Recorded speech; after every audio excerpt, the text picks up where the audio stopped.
What's up, wild ones? I'm Justin, and today we're gonna keep things really simple and build a rustic mirror frame on Wild Rose DIY.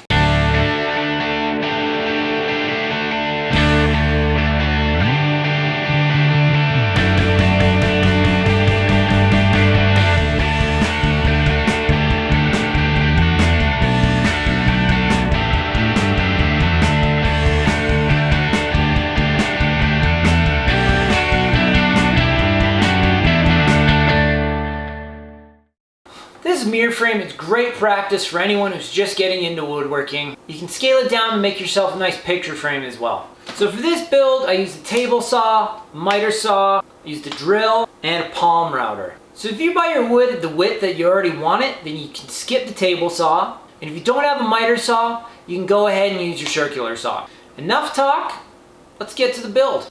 So the first thing I'm going to do here is just measure out my top and bottom pieces and my side rails and then cut them out on the chop saw. So if you've never used the chop saw before, it's important that you want to leave the line. So what that means is you just want to cut right up as close to the line as possible.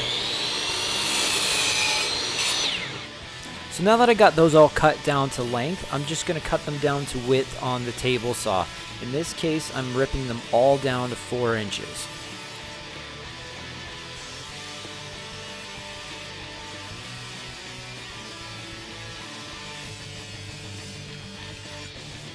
So now I'm lowering down the blade on the table saw so I can cut in what's called a rabbet. So I'm just going to make a cut here halfway through the wood and move the fence in closer and closer until I get the desired width. Okay, so now we got our rabbets cut. I left a little extra here, so by accident. So I'll come right off.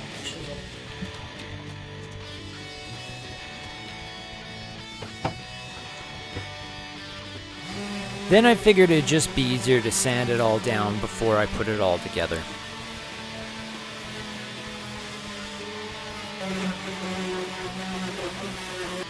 So now I'm just going to use my Kreg jig and put some pocket holes into the ends of my side pieces. When you're using pocket holes, you want to make sure that when the screw goes through, it's not going into the end grain of your other piece because it's not going to hold.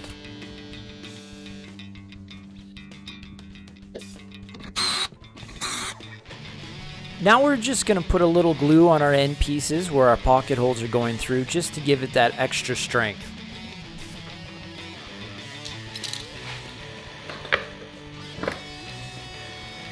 Clamp it down, make sure it's nice and square. Nice work, buddy. Then just go ahead and screw the 2 pieces together. And then we're just going to repeat that for all 4 sides.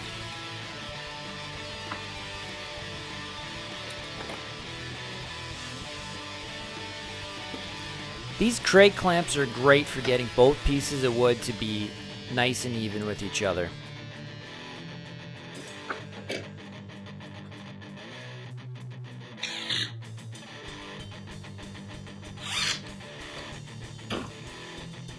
So at this point I found it easier to move to the ground because the table I was working on was not super long, so the end pieces weren't really being supported. So when I moved to the ground I could just get everything nice and flat.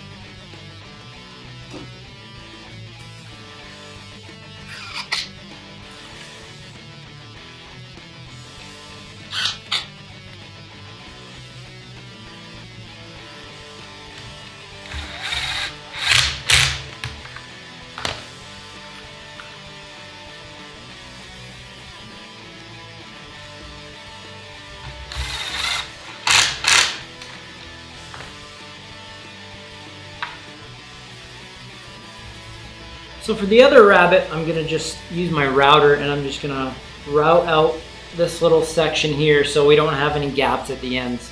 Originally I'd done it the other way and then I realized I couldn't get my pocket holes in, so don't do what I did in that case. But hey, we live, we learn, and we figure it out. So what I'm going to do is I'm going to take my router and it lines up right about there. I'm just going to make a little mark.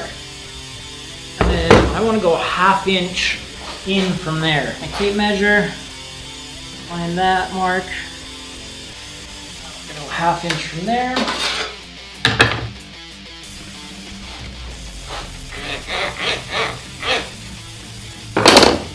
Then I'm just gonna set up a little stopper here.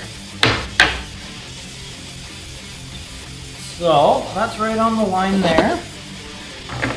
Make sure we're nice and square on the other end. That should be good there. And that's pretty good. Now I can go ahead, use my router to get this going.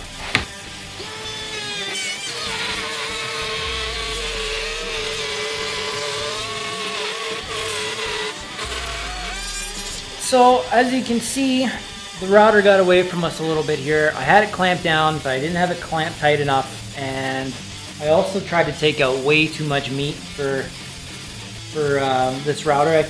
Generally, you would want to just take a little 1/4 inch at a time and kind of work your way back, but we just gave her a go and didn't work out our way, but that's okay. We can chisel this out, no problem. And then the biggest thing is just to make sure we have enough space in between here to get our mirror into. So we should be good. Okay, we got our frame all together, the glue's all dry, so now we're gonna stain it. So I like to use, well, I don't like to use, it's recommended that you use this Varathane wood conditioner. It makes a huge difference. It makes the stain go on super even, whereas if you didn't put it on, it would look super blotchy and honestly terrible. So let's put some of that on.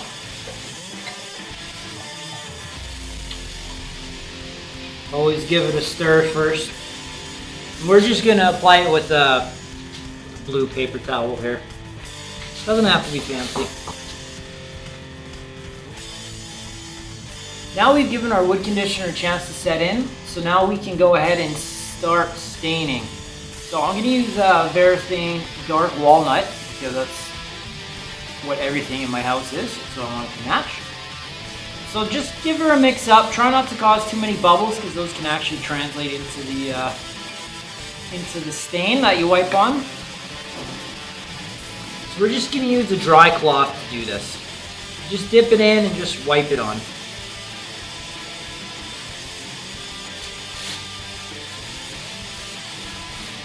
Don't be afraid to really glob it on too, because after you're gonna go back and wipe off all the excess stain anyway. So now that's had a good chance to soak in, so let's just go ahead and wipe off all the excess here. It's really important to wipe up any excess stain, because if it puddles at all, it's going to dry very sticky, and you don't want that. Make sure you get in all these little nooks and crannies too, and wherever the stain had a chance to fall over the edge usually gets extra. Just make sure you get all that wiped up.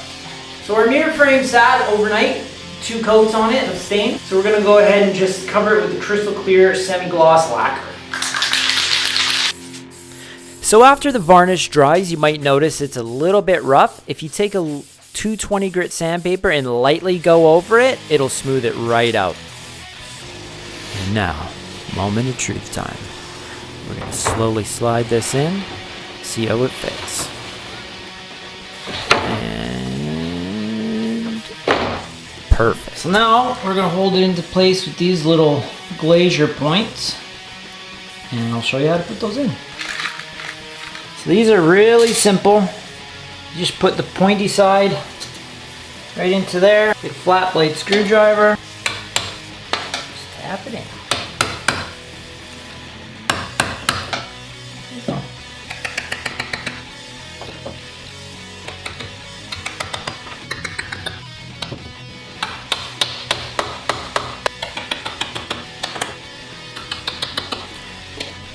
So originally I'd used the nails that came with this sawtooth hanger, but found out the hard way that they are just not strong enough. So I swapped them out for screws. Next we're going to use our stud finder to find the perfect spot. Mark the height we want. In this case it's 70 inches.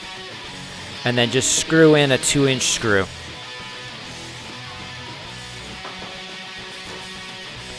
Make sure it's nice and level, make any adjustments we need to. And perfect.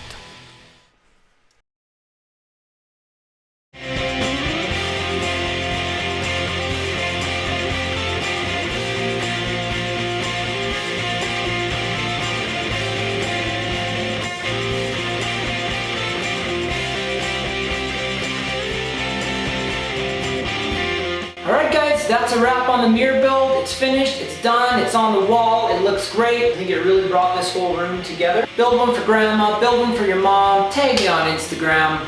Slam that like button, pile drive that subscribe button. Let the world know that DIY Mania is coming for you. Okay.